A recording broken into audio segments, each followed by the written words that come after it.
வணக்கம். நான் அரந்தை மணியன். கடந்த டிசம்பர் மாதம் 14ஆம் நாள் முதல் 21ஆம் நாள் வரை சென்னையில் உலக பட விழா வெற்றிகரமாக நடந்து முடிந்தது. கடந்த 47 ஆண்டுகளாக சென்னை நகரில் இயங்கி வரும் ICAF என்ற திரைப்பட சங்கம் நடத்திய 21வது உலக பட விழா இதுவாகும். சத்தியம் PVR திரையரங்கில் 4 திரைகளிலும், அண்ணா திரையரங்கில் 1 திரையிலுமாக இந்த உலக பட விழா நடைபெற்றது. தமிழக அரசு இப்பட விழாவிற்காக 87 லட்சம் ரூபாய் மானியமாக வழங்கியது. பிரதிநிதிகள் கட்டணமாக 300 முதல் 1000 ரூபாய் வரை வசூலிக்கப்பட்டது. நமது நாடு உட்பட 57 நாடுகளின் 125 திரைப்படங்கள் இதில் திரையிடப்பட்டன. அவற்றில் 9 படங்கள் ஆஸ்கர் விருதுக்காக பரிந்துரைக்கப்பட்டவை. இந்த வீடியோவை உங்களுக்கு வழங்குபவர்கள் Paces Pay, secure digital payments with multiple features and great success rate.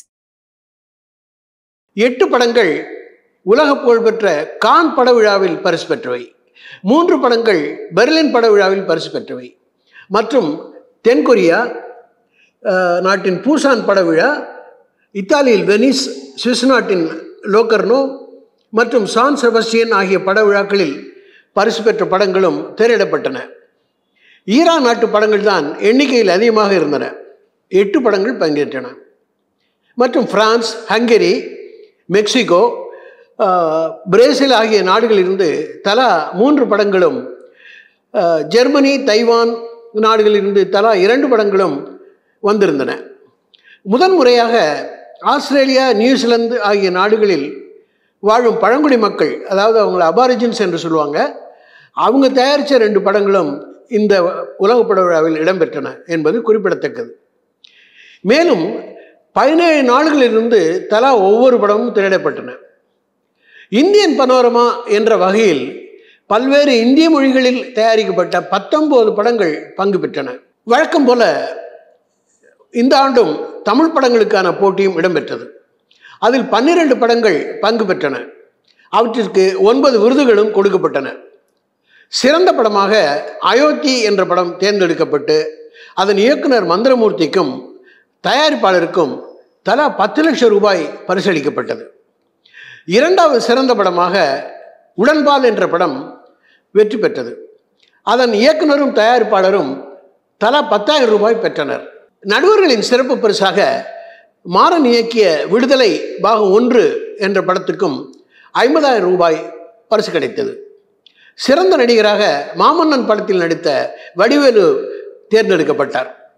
சிறந்த நடிகையாக அயோத்தி படத்தில் நடித்த பிரீத்தி அசுரானி என்பவர் தேர்ந்தெடுக்கப்பட்டார்.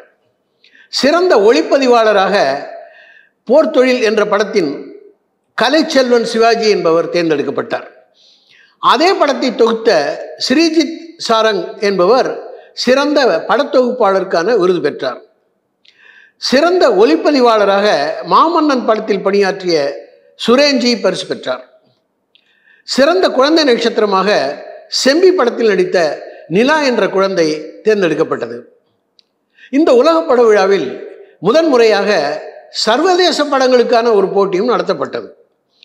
அதில் ருமேனியா நாட்டு படமான ஃப்ரீடம் என்ற படம் முதலிடத்தை பிடித்தது. பிரேசில் நாட்டு படமான வைல்டிங் கண்ட்ரி என்ற படம் 2வதாக வந்தது.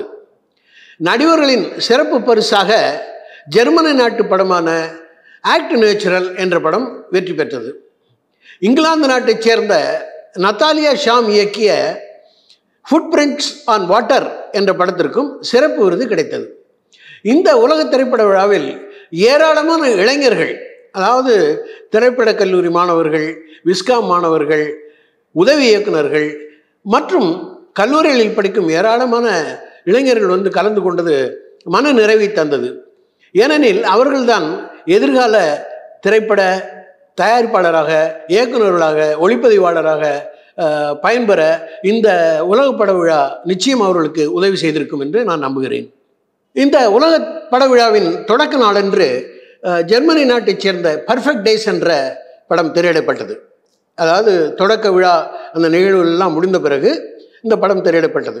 விம் வெண்டர்ஸ் என்ற உலக புகழ்பெற்ற ஒரு இயக்குனர் அதை இயக்கியிருந்தார். அதே படம் மீண்டும் ஒரு முறை திரையிடப்பட்டது. அதாவது ரசிகர்களின் வேண்டுகோளுக்கு இணங்க மீண்டும் ஒரு முறை திரையிடப்பட்டது. விழாவின் நிறைவு நாள் என்று அனாட்டமி ஆஃப் எ ஃபால் என்ற படம் திரையிடப்பட்டது. அது கான்ஸ் ஃபிலிம் ஃபெஸ்டிவலில் முதலிடத்தை பெற்ற படமாகும். அதை தவிர த ராப்சர் என்ற படம் மிகவும் பாராட்டு பெற்றது. த லியூபோ என்ற படம் 175 நிமிடங்களுக்கு மிகப்பெரிய படமாக இருந்தது. இந்த பட விழாவில் ஏராளமான படங்கள், பன்னாட்டு படங்கள் திரையிடப்பட்ட கூட விவாத நிகழ்ச்சியும் நடந்தது. அதாவது தினசரி காலை ஒரு குறிப்பிட்ட திரையரங்கில் தமிழ் திரையுலகைச் சேர்ந்த பிரமுகர்கள், மற்ற திரையுலகத்தைச் சேர்ந்த பிரமுகர்கள், விமர்சகர்கள் அவர்களெல்லாம் அழைத்து அவர்களை கலந்துரையாடல் செய்ய வைத்து பார்வையாளரின் கேள்விகளுக்கு அவர்கள் பதிலும் அளித்தார்கள். அந்த ஒரு நிகழ்ச்சியும் இளைஞர்களுக்கு மிகவும் பயனுள்ளதாக இருந்திருக்கும். இந்த உலகப்பட விழாவில் சென்னை அடையார் தரமணி தமிழ்நாடு அரசு திரைப்படக் கல்லூரி மாணவர்கள் உருவாக்கிய 16 திரைப்படங்களும், அதாவது ஷார்ட் ஃபிலிம்ஸ் என்று குறும்படங்களும் திரையிடப்பட்டன. ஒவ்வொரு நாளும் காலையில் டெய்லி பஸ் என்ற ஒரு பெயரில் ஒரு இதழ் ஒன்றும் அச்சிட்டு வழங்கப்பட்டது.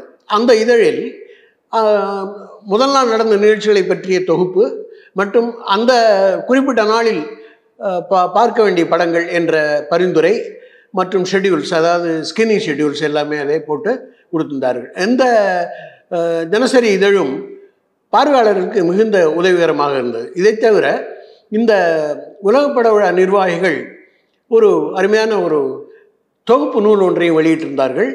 அதில் இந்த உலகப்பட விழாவில் கலந்து கொண்ட அத்தனை படங்களுடைய விவரங்களும் புகைப்படங்களும் இடம்பெற்றிருந்தன. அது மிக சிறப்பாக தயாரிக்கப்பட்டிருந்தது. வாழ்த்துக்கள். இந்த வீடியோ உங்களுக்கு பிடிச்சிருந்தா லைக் பண்ணுங்க, ஷேர் பண்ணுங்க, கமெண்ட் பண்ணுங்க. மறக்காம OH சினிமா சேனலுக்கு சப்ஸ்கிரைப் பண்ணுங்க.